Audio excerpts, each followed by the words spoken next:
Las tripulaciones de los U-Boats alemanes desafían las cargas de profundidad y los ataques de los aviones con el objetivo de seguir hundiendo barcos aliados. Se sobrepusieron a los daños y pudieron sobrevivir a interrupciones continuas desde el aire. Creo que en esa patrulla se produjeron 73 colisiones y aún así lograron sobrevivir. Es impresionante.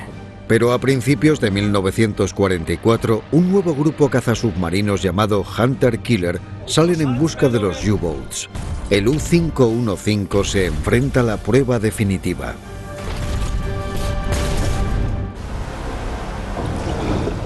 En la Segunda Guerra Mundial, un arma submarina permite batallar bajo la superficie.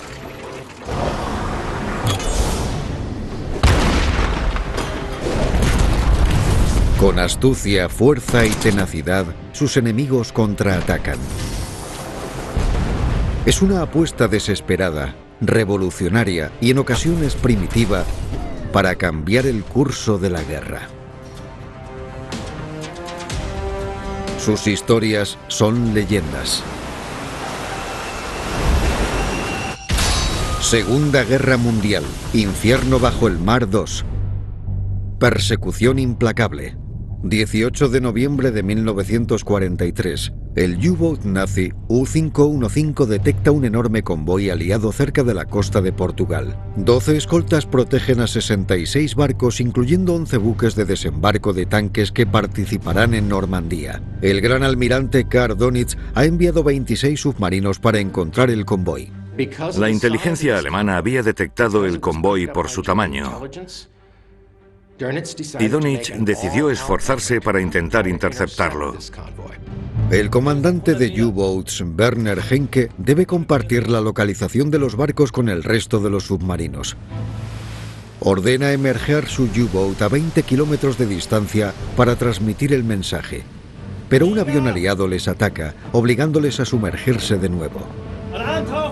El U-Boat no puede transmitir ese mensaje crucial. El U-515 está solo. El avión desaparece, pero a la profundidad de periscopio, Henke divisa 2 barcos de guerra alejándose del resto de los escoltas. Van a por ellos.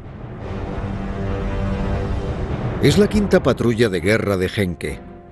La primera tuvo lugar tan solo un año antes, y en ella logró hundir 9 barcos. Ya ha logrado ser uno de los mejores comandantes de U-Boats.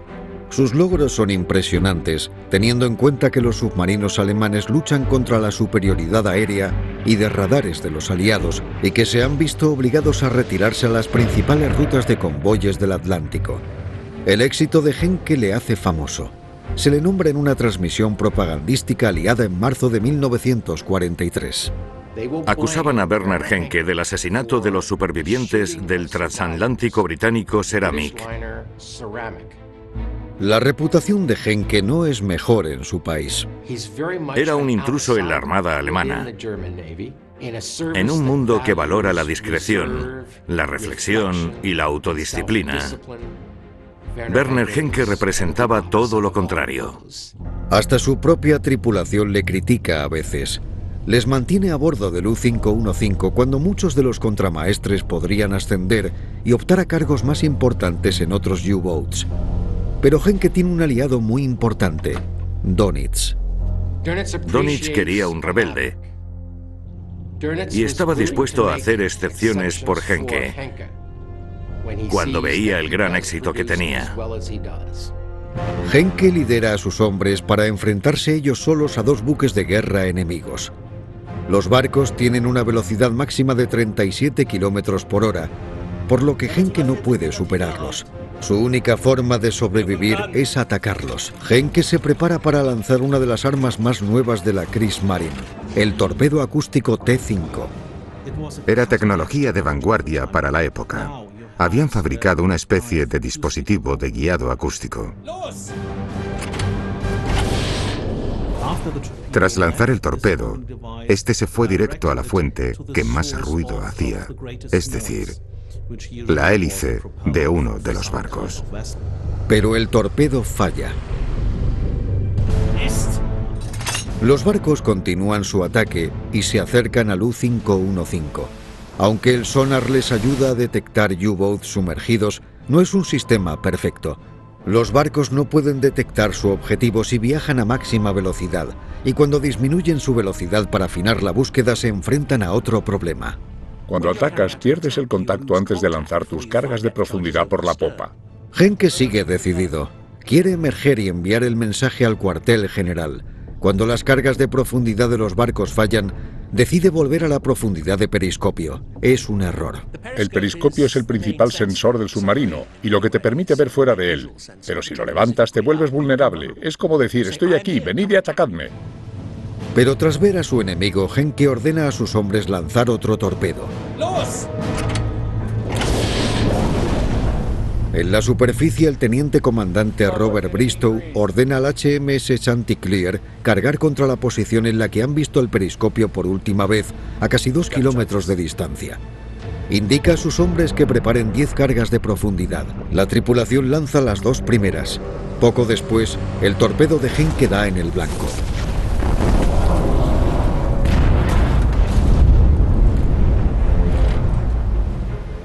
El timón salió volando y acabó impactando en la parte trasera de la embarcación. Los daños fueron muy grandes. La explosión acaba con la vida de 30 marineros, pero Henke no sabe si su disparo ha tenido éxito. Una carga de profundidad explota casi al mismo tiempo. El submarino se sumerge más para escapar. A pesar de los daños, la tripulación del Chanticleer sigue luchando. No puedes hundir un buen barco si este te ha detectado por sonar. Aunque haya sufrido muchos daños, lo más normal es que no deje de atacar. En pocos minutos el sonar del Chanticleer vuelve a detectar el U-515. Los artilleros del destrozado barco disparan rápidamente a las burbujas que salen del agua. Ese es el lugar en el que acaban de explotar las cargas de profundidad. Esperan poder provocar graves daños al submarino si decide salir a la superficie. Mientras tanto, el agua del mar entra a borbotones a través de las válvulas de escape del U-515. Las cargas de profundidad del Chanticleer causaron destrozos muy importantes en el U-boat, pero no fueron daños letales. Por ejemplo, el compresor de aire se había salido de su sujeción, pero no estaba roto. Henke espera poder escapar del ataque usando la ventaja natural del submarino, la inmersión. Si no consigue alejarse y volver a emerger, no podrá informar al cuartel general de la ubicación del convoy. Pero en la superficie, la segunda embarcación enemiga vigila todos los movimientos del U-515. Durante las siguientes 3 horas, el sonar del HMS Crane indica su ubicación 7 veces. Los tenemos en el radar. Están a 1,5 kilómetros, orientación 270. En todas esas ocasiones, el barco lanza 10 cargas de profundidad.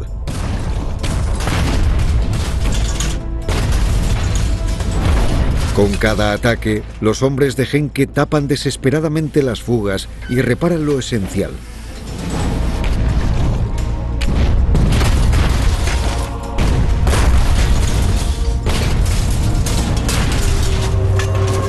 Pero se les acaba el tiempo y el aire. Cuando un U-boat de la Segunda Guerra Mundial se sumergía, solo tenía una cantidad de aire limitada. Con un nivel de estrés tan elevado, la tripulación consumía más oxígeno, y más aún si estaban trabajando duro para hacer algunas reparaciones de emergencia. El U-515 ha atacado un buque de guerra británico. Su supervivencia depende de poder escapar de otro. Henke les ordena cambiar de rumbo. De esta forma esperan poder esquivar el ataque de las cargas de profundidad. Finalmente, el U-boat escapa del HMS Crane. El operador de hidrófonos le indica a Henke que el barco enemigo se ha marchado. El U-515 sale a la superficie para respirar el aire fresco que tanto necesita. Es hora de valorar los daños. El U-boat había sufrido daños muy graves. Las cargas de profundidad habían causado estragos. No solo tenían que lidiar con las fugas, también tuvieron que equilibrar el submarino e impedir que se hundiera. Los ingenieros de Henke le informan del estado del U-boat. El ingeniero jefe Georg Manken recomienda volver a puerto para reparar el submarino. El segundo ingeniero Gunther Altenburger no está de acuerdo. Para volver a Logian deben cruzar el Golfo de Vizcaya, también conocido como el cementerio de los U-boats. Los aliados vigilan esas aguas con aviones que salen de bases en Reino Unido. Los daños de su submarino les convertirían en un blanco fácil. También habían perdido combustible que había emergido a la superficie y dejado un rastro. Era una especie de rastro de sangre que podía guiar a cualquier cazador hasta un ciervo herido. En ese estado, Altenburger afirma que sería como firmar su sentencia de muerte. Henke tiene que decidir. Noviembre de 1943. Tras un encuentro mortal con un buque de guerra británico, el comandante de U-Boats, Werner Henke, se tiene que decidir. Su ingeniero jefe cree que los daños son tan graves que deben regresar a puerto inmediatamente.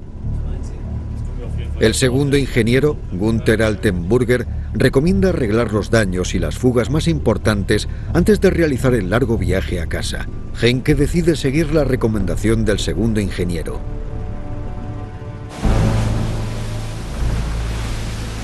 El 22 de noviembre, el U-515 pasa muy cerca de las Islas Canarias.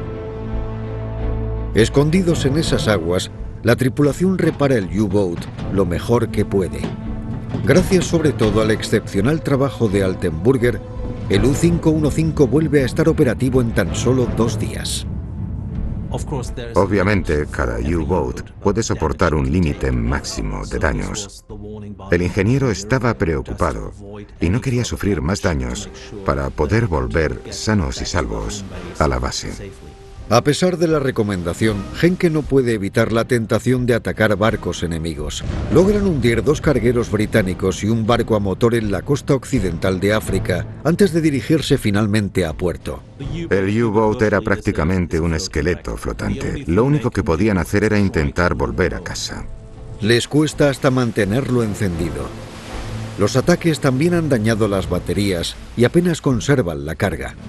Desde ese momento, tienen que recargarlas constantemente. Hasta ahora no han tenido problemas para viajar por la superficie. Pero tienen que volver a Logian atravesando el Golfo de Vizcaya y sin las baterías, el U-Boat pierde su habilidad de sumergirse y protegerse. 10 de enero de 1944. El U-515 entra en el Golfo de Vizcaya. Henke intenta emerger 4 veces para recargar las baterías. Pero las fuerzas aéreas enemigas le obligan a sumergirse tras todos sus intentos. Sumergidos, se mueven lentamente por la costa de España, neutral en la contienda. A las 4 de la tarde, tras 22 horas, las baterías se agotan. Los motores eléctricos dejan de funcionar. En aguas profundas a mar abierto, eso podría ser un desastre. Afortunadamente, las aguas cercanas a la costa son poco profundas y el U-515 se asienta en el fondo marino. El submarino cuenta con la energía suficiente para emerger una última vez, pero tienen que esperar a medianoche. La Real Fuerza Aérea vigila el Golfo de Vizcaya incansablemente. En ese momento de la guerra, las medidas antisubmarinas eran extremadamente efectivas, como también lo era la ofensiva del Golfo. Tenían aviones equipados con radares de alta frecuencia, por lo que si un submarino intentaba cruzar por allí, los sensores podían convertir los aviones en armas muy eficaces. La tripulación del U-Boat sabe que es inútil emerger antes de que anochezca. Sus hombres permanecen sumergidos durante otras 3 larguísimas horas. Al anochecer, Henke ordena emerger utilizando el poco combustible que queda en los tanques de lastre.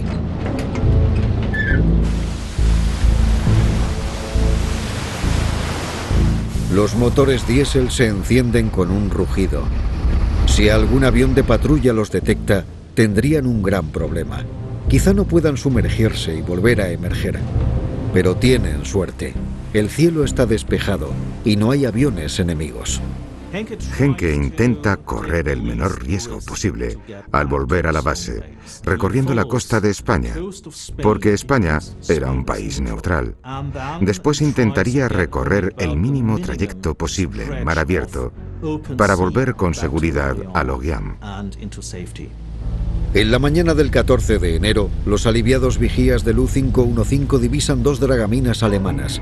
barcos armados que pueden escoltarles hasta el puerto.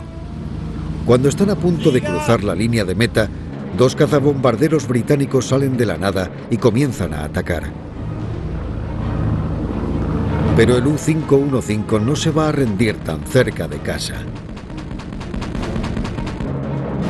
Las 3 embarcaciones alemanas abren fuego y obligan a los aviones a retirarse.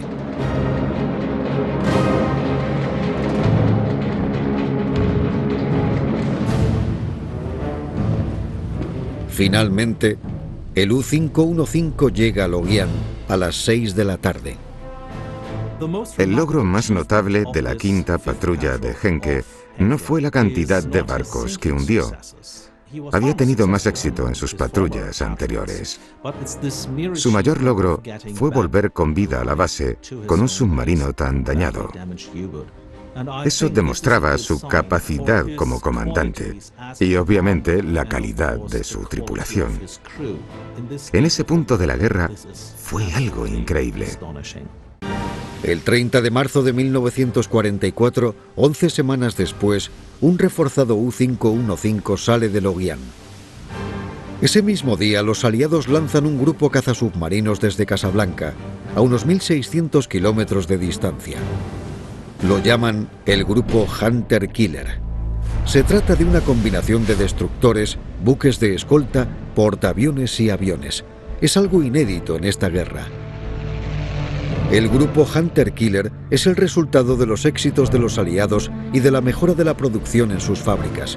En junio de 1943, los astilleros aliados fabrican más destructores de escolta.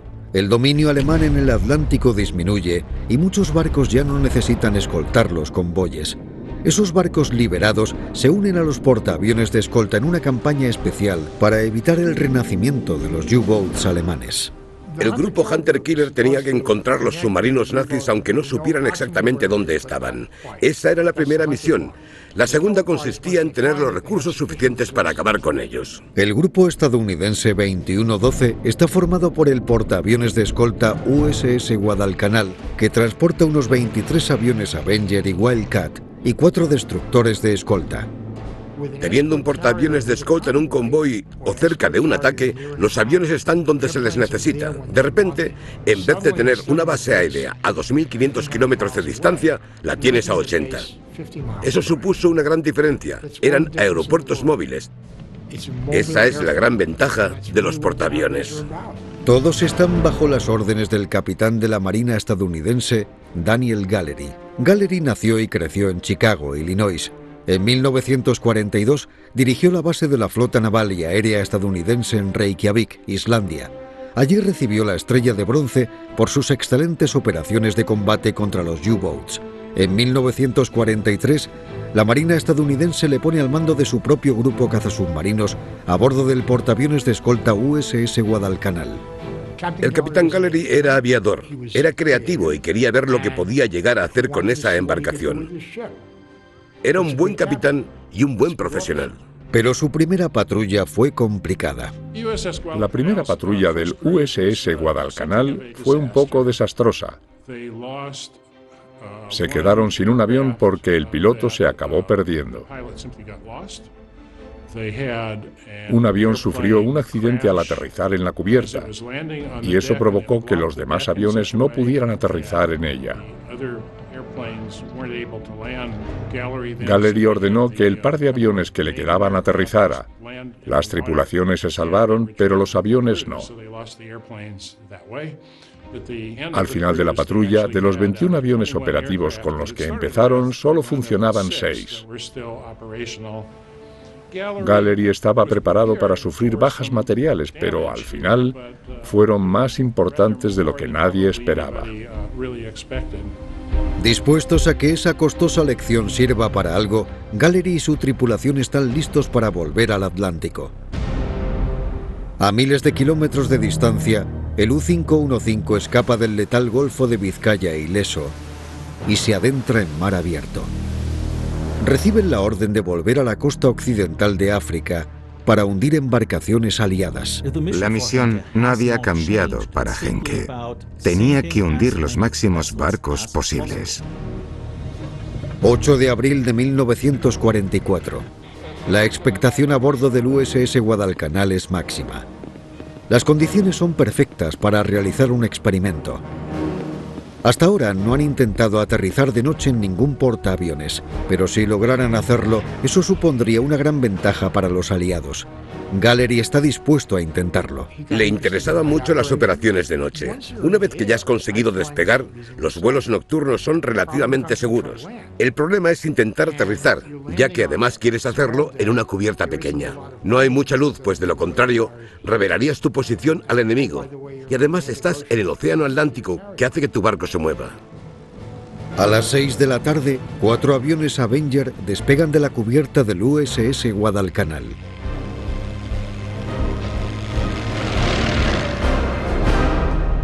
Adelante. Pero poco después de despegar, los pilotos informan de que se está formando una tormenta. Gallery se siente decepcionado ya que ha planeado un vuelo posterior para comprobar sus aviones en la oscuridad. Las condiciones meteorológicas le obligan a cancelarlo. Pero un avistamiento inesperado supondrá un gran cambio. ¡Alarma!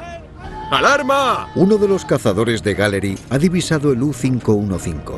Tienen que escapar antes de que el resto de cazasubmarinos se una a la operación. Abril de 1944. El U-Boat alemán U-515 se dirige a la costa occidental de África para hundir embarcaciones enemigas.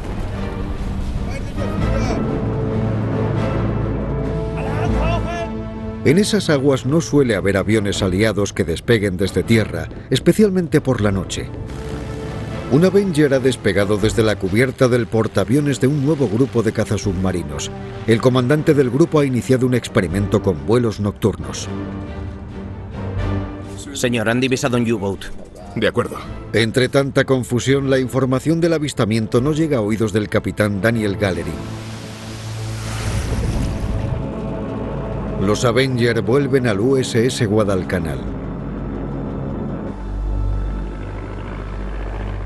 Mientras Gallery estaba informando a los pilotos, uno de ellos le dijo: «Capitán, lo tenía prácticamente debajo». A Gallery le sorprendió mucho, no sabía a qué se refería. El piloto le respondió: «Había un submarino». «¿No ha recibido mi mensaje?» «No», contestó Gallery. Gallery decide perseguir al submarino. A pesar de la tormenta, ordena a sus hombres esperar una hora para darle al U-Boat una falsa sensación de seguridad. Después, los Avenger volverán a la caza. Una lección que los aliados aprendieron tanto en la Primera como en la Segunda Guerra Mundial es que tenían que luchar contra los U-Boats para mantenerlos lo más lejos posible. Los aviones son las armas ideales para esta misión. 2 Avenger bien armados despegan a las 11:15 de la noche. En tan solo una hora, uno de ellos divisa el submarino en la superficie. El avión lanza 2 bombas de profundidad.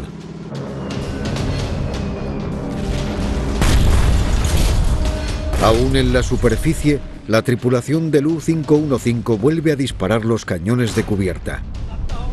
En ese momento, Henke ordena la inmersión. El avión pierde el contacto visual con el submarino.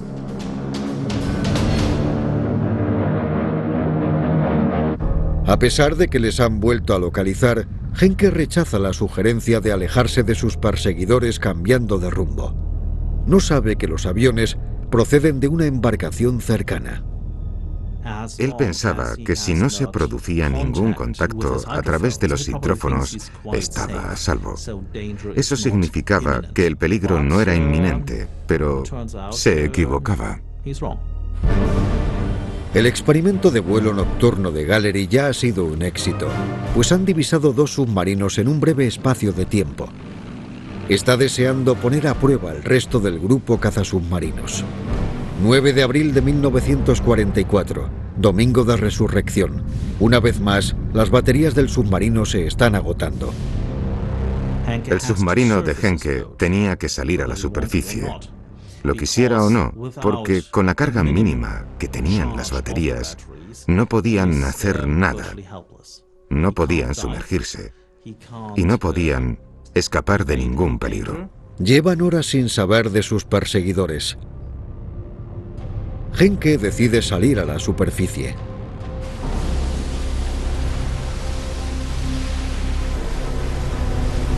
Para ello envía los máximos vigías y artilleros posibles a la cubierta.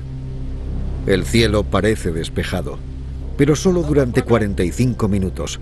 Los vigías divisan algo a babor. Varios buques de guerra y un portaaviones avanzan hacia ellos. En ese preciso instante aparece un Avenger por encima de todos ellos. Los artilleros del U-515 disparan al enemigo, pero los cañones de 37 milímetros se atascan.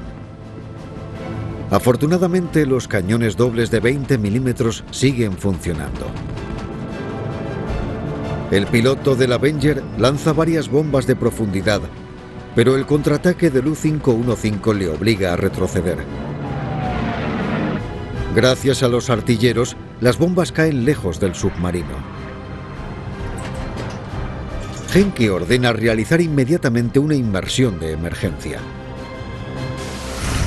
A bordo del USS Guadalcanal, Gallery ordena a los destructores de escolta USS Pittsburgh y Flaherty, junto a más aviones de combate, que localicen y acaben con el enemigo. Todo a vapor. El destructor de escolta cuenta con una nueva arma llamada el Erizo. Se le llamó así porque parecía un puñado de púas de puercoespín. Podía disparar 24 ráfagas de mortero que trazaban un patrón circular en el agua. La nueva característica es que podías mantener el contacto por sonar con el submarino mientras atacabas. Esa arma no interfería en las señales de detección, por lo que podrías seguir en contacto y atacarlo al mismo tiempo. Henke ha ordenado a sus hombres sumergirse a unos 200 metros. Durante 30 angustiosos minutos, su tripulación aguarda las esperadas cargas de profundidad. Después escuchan unas hélices, por lo que saben que los barcos se están acercando. Con la ayuda del USS Flaherty, el Pittsburgh lanza el ataque del Erizo. Abran fuego.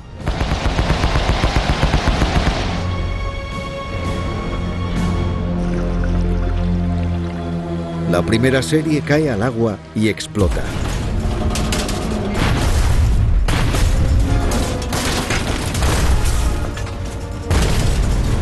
Seguramente haya sido un golpe en diagonal. Si hubieran explotado tras un impacto frontal, el casco de presión del U-Boat se hubiera fracturado. Desesperado por escapar, Henke pone en práctica un plan muy arriesgado. El submarino está a 200 metros, muy cerca de su profundidad máxima de inmersión. Sin embargo, tendrá que sumergirse aún más para escapar de los ataques del Erizo, aunque eso suponga llevar a su U-Boat al límite. 9 de abril de 1944. Un grupo cazasubmarinos ha detectado al U-Boat alemán U-515. Abran fuego. Sus destructores de escolta han lanzado varios ataques con morteros. En una arriesgada apuesta por escapar, el capitán teniente Werner Henke ordena a su submarino sumergirse por debajo de la profundidad máxima de inmersión. Ningún comandante de U-Boat conoce exactamente la denominada profundidad de destrucción de su submarino. Siempre hay un margen de seguridad y por encima de él, todo es cuestión de ensayo y error. Por ahora, el U-Boat resiste. Henke aún tiene que encontrar la forma de escapar de los barcos, pero todavía guarda un as bajo la manga, un dispositivo usado como señuelo llamado Bold. Es un cilindro pequeño relleno de sustancias químicas que sale hacia el exterior a través de un tubo especial. En cuanto esa sustancia entra en contacto con el agua, empiezan a salir burbujas. Es casi como una aspirina y un vaso de agua. Esas burbujas de gas en el agua dan la sensación de que hay otro submarino. El compuesto de calcio y zinc crea enormes masas de burbujas submarinas y simula el eco de un submarino. Contacto por sonar en rumbo 135. Todo a estribor. ¡Todo a estribor! Ha funcionado. El señuelo confunde a los cazadores de los destructores de escolta. Los hombres de Henke oyen cómo las hélices se alejan de ellos. En la superficie, el USS Chatelain, otro destructor de escolta, se une a la búsqueda del Flaherty y el Pittsburgh, pero todos van en la dirección equivocada. La búsqueda se alarga 2 horas, pero el U-Boat ha desaparecido. Gallery mantiene varios aviones en el aire vigilando constantemente, pero no encuentran nada. Si el submarino está cerca pero le han perdido la pista, eso significa que hay alguna posibilidad de que ese comandante alemán ya no se sienta perseguido y crea que las tornas han cambiado. Gallery llama a un cuarto destructor de escolta, el USS Pope, para que proteja el portaaviones. Contacto por sonar. El sonar de Pope ha detectado algo a 650 metros. Contacto en rumbo 090. Han encontrado el U-515. Lanzad el erizo. El USS Pope lanza 2 ataques con el erizo. Ambos fallan. Se dieron cuenta de que seguramente el submarino estaba a demasiada profundidad como para que funcionasen sus ataques. En vez de eso, el USS Pope lanza una serie continua de cargas de profundidad.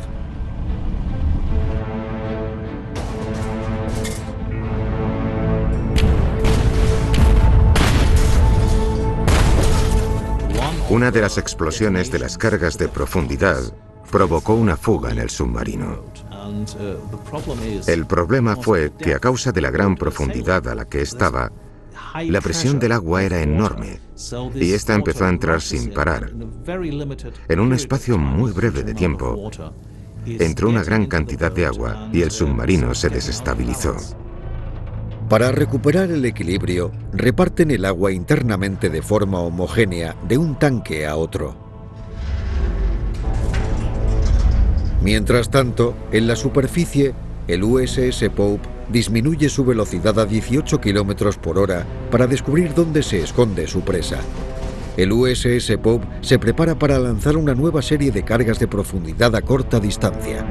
Henke intenta anticiparse al próximo movimiento de sus enemigos y trata de hacer un giro de horquilla para evitar el ataque. Decidió realizar una maniobra desesperada para intentar alejar su submarino del alcance de las cargas de profundidad. Estaba dispuesto a utilizar todos los trucos que había aprendido y seguramente descubrió alguno nuevo para esquivar el siguiente ataque. Todo depende de la capacidad de giro del U-Boat. Si no se moviera con la suficiente velocidad, podría sufrir daños muy importantes. El USS Pope lanza 13 cargas de profundidad justo encima del submarino alemán.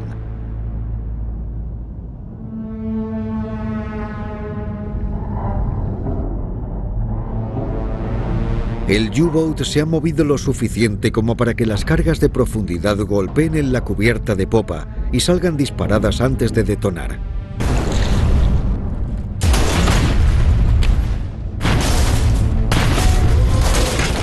Las cargas de profundidad no tienen por qué tocar el submarino.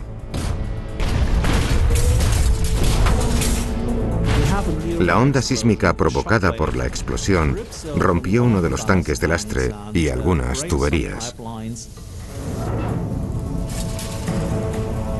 Más agua, mezclada ahora con combustible, inunda la sala de torpedos posterior.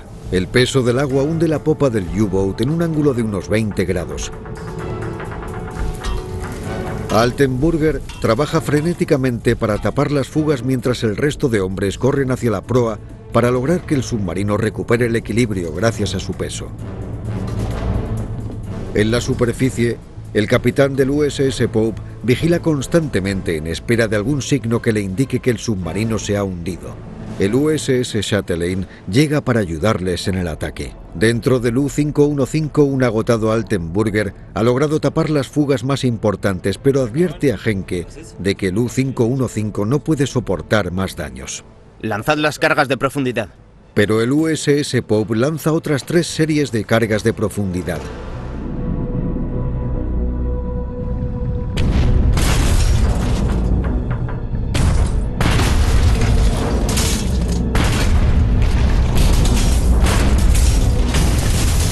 La última destroza los improvisados arreglos de Altenburger. Las fugas volvieron a abrirse y la situación se volvió cada vez más desesperada para el submarino y su tripulación. Intentan cerrar las puertas herméticas de la sala de motores para que el agua no siga inundando el U-Boat, pero uno de los tornillos se ha soltado. El nivel del agua no para de subir. Si la sala de motores se inunda y los sistemas eléctricos se estropean, estás totalmente indefenso. Ya no puedes usar las bombas del submarino. Ya no tienes propulsión alguna. El submarino se convierte en un esqueleto inerte. El U-Boat se hunde mientras el agua fluye con rapidez hacia la parte trasera del submarino. Genke aumenta la velocidad y se deshace del combustible. Es una lucha desesperada contra la gravedad para nivelar el U-Boat e impedir que se hunda. 9 de abril de 1944. El submarino cae en picado por la popa tras un grave ataque con cargas de profundidad. El comandante de U-Boats, Werner Genke, y su tripulación luchan desesperadamente hasta que logran, por fin, abrir el tanque del lastre principal. Al reemplazar el agua del depósito con aire, el submarino debería pesar menos. A una profundidad de unos 200 metros, el submarino logra recuperar el equilibrio. Pero después se desequilibra hacia el lado contrario. El agua de la popa se mueve al frente, lo que provoca que la proa pese mucho más. En vez de lograr nivelar la quilla, todo el submarino se eleva ahora rápidamente hacia la superficie con la popa por delante.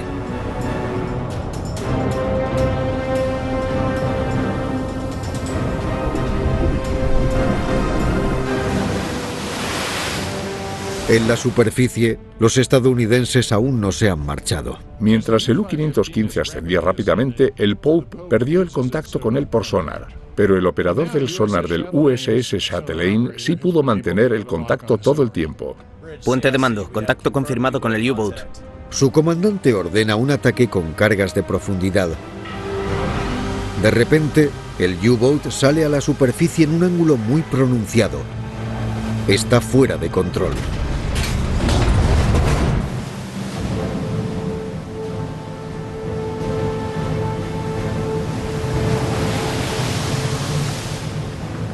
¡U-Boat! ¡U-Boat! Genke da la orden de abandonar el submarino. Sube hasta el puente de mando. Los destructores de escolta Pope, Flaherty y Chatelaine rodean el U-Boat, mientras el Pillsbury y el portaaviones de escolta, el USS Guadalcanal, se acercan a él. Las embarcaciones estadounidenses lo rodearon y los aviones lo sobrevolaron por encima. En ese momento, supo que había perdido. Los barcos aliados confunden la rendición de Genke con un ataque. Los alemanes estaban saliendo del U-515. Gallery y sus hombres pensaron que los alemanes intentaban llegar hasta los cañones de cubierta y que iban a disparar. Por eso dispararon ellos primero. ¡Fuego! ¡Fuego!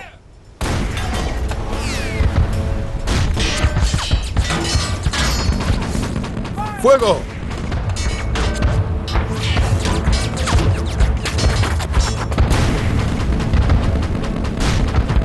¡Fuego! Un proyectil de 7 centímetros impactó en la parte inferior del castillo y prendió fuego a unas botellas de hidrógeno que estaban almacenadas allí. También había mucha munición en esa zona, por lo que se produjo un incendio enorme y una nube de fuego blanco gigantesco salió del submarino.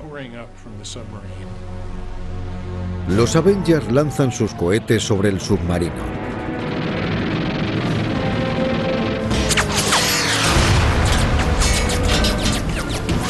Hacinados en los compartimentos delanteros del submarino, algunos hombres no escuchan la orden de abandonar. La voz se va corriendo y algunos escapan por las escotillas, esquivando así la mayoría de los disparos. Los aviones Wildcat siguen bombardeando el U-Boat, matando a varios de sus hombres en el agua. ¡Alto el fuego! ¡Dejad de disparar! ¡Dejad de disparar!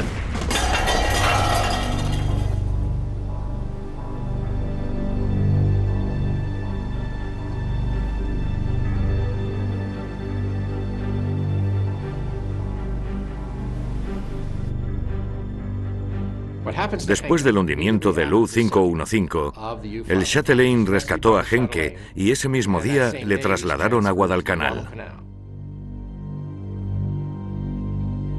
El grupo cazasubmarinos de Gallery hundió el U-Boat U-68 al día siguiente. Sus vuelos nocturnos desde el portaaviones de escolta tienen tanto éxito que la Marina estadounidense los acaba convirtiendo en algo habitual. Los conocimientos aprendidos gracias al hundimiento del U-515 ayudan a Gallery a hacerse con un U-Boat. En su siguiente patrulla logra capturar el U-505 intacto. Gallery entendió lo mucho que importaba aquello. Él había recibido todo ese conocimiento y quería usarlo para ayudar. No lo capturó como trofeo ni lo hizo por su propio interés. Se hizo con él porque sabía lo beneficioso que podía ser para ellos. Fue una acción mucho más sofisticada de lo que la gente cree. La historia de Werner Henke acabaría de una forma muy diferente. A bordo del Guadalcanal, revela que una vez le nombraron criminal de guerra en una transmisión propagandística de los aliados. Esa información llega a oídos del capitán Gallery, quien espera que Henke responda algunas preguntas más detalladamente ante la amenaza de entregarle a los británicos. Gallery aprovecha la oportunidad para enseñarle una carta falsa supuestamente escrita por oficiales británicos en la que piden el traslado de Henke para juzgarle por crímenes de guerra. La amenaza funciona y Henke decide cooperar respondiendo a las preguntas de inteligencia. Como indicó Gallery en sus memorias, nunca hubiera entregado a un hombre al que había capturado durante sus patrullas de guerra a las autoridades británicas. Gallery siempre quería que se les trasladara a Estados Unidos. El 3 de mayo de 1944, la Armada estadounidense traslada a Werner Henke a Fort Hunt, un centro de interrogatorio secreto a las afueras de Washington, D.C. Henke había prometido que iba a cooperar en los interrogatorios de inteligencia. Sin embargo, ahora se niega a contestar las preguntas. Posteriormente afirmó: hice esa promesa bajo coacción. Como buen comandante naval alemán, cooperar sería impropio de mí. Y no lo hizo. Las autoridades deciden que lo mejor es enviarle a Canadá, donde tienen retenidos a otros muchos capitanes de U-Boats. Henke se entera de esa decisión. Pensó que le iban a entregar a los británicos, que se iba a enfrentar a un juicio amañado y que posiblemente lo ejecutarían. La tarde del 15 de junio de 1944, Werner Henke sale una hora para hacer sus ejercicios diarios. Tras 55 minutos de ejercicio, de repente salió corriendo hacia una barrera con alambre de púas. Tras llegar al alambre de púas, comienza a escalar la valla. Un guardia que estaba en la torre de vigilancia le gritó que parara. Cuando se negó a parar, le disparó. La bala le dio en la cabeza. Al menos otras dos impactaron en el cuerpo. El capitán teniente Werner Henke, uno de los mejores y últimos comandantes de U-Boats, ha muerto. Ningún otro capitán de U-Boats logró hundir tantos barcos como Werner Henke entre septiembre de 1942 y 1944. Para la Kriegsmarine, todas las pérdidas, sobre todo la de un comandante de U-Boats tan importante, eran obstáculos enormes para mantener alta la moral en tiempos de guerra. Fue una pérdida vital. El rastro de muerte continúa. Como demostró claramente el hundimiento del U-515, los comandantes de U-Boats como Werner Henke dominaban las tácticas de guerra tan bien que los aliados tuvieron que destinar recursos muy importantes para acabar por fin con la amenaza de los U-Boats.